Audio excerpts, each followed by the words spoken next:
Hey drivers, welcome to the ShipX Safety Skills playlist. I'm Pat from the ShipX Safety Department.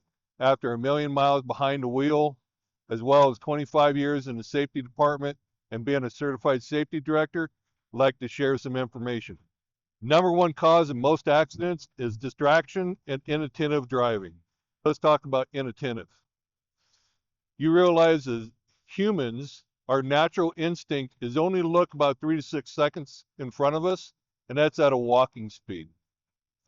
We have not developed into the technology that we've created to traveling at faster and faster speeds all the time. So we have to manually adapt to that. So what am I talking about? Well, if we're behind the wheel and we're only looking 3 to 6 seconds in front of us, we're not really paying attention to what's happening around us. So what I'd like to have you do real quick is stick your hands out in front of you. What I'd like to have you do is, if you're in a room, look at that wall, look up to where that ceiling and the wall meet, or if you're outside, look up and catch a cloud up in the sky. Keeping your hands out in front of you and looking up, wiggle your fingers. You still see your hands? I bet you can. Now what I want you to do with your hands out in front of you, look straight at your hands. Without moving your eyes, can you see that spot you were looking at prior? You can.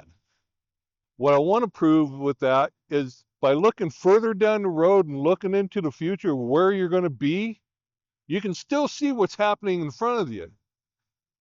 But if all you're doing is paying attention to what's happening right in front of you, you have no idea what's out there way in front of you.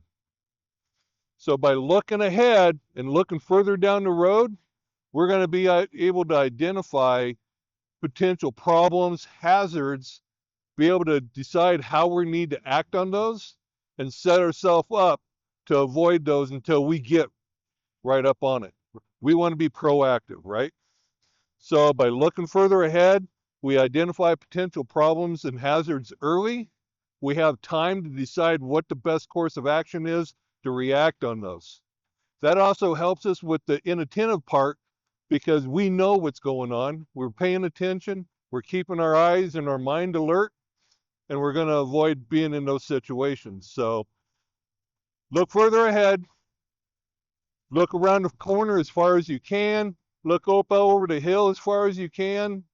Look up the road as far as you can. Identify those hazards, potential obstacles. Let's have time to make good decisions and be able to act on them. Want you to stay safe out there. Make sure you hit the like button. Make sure you follow us.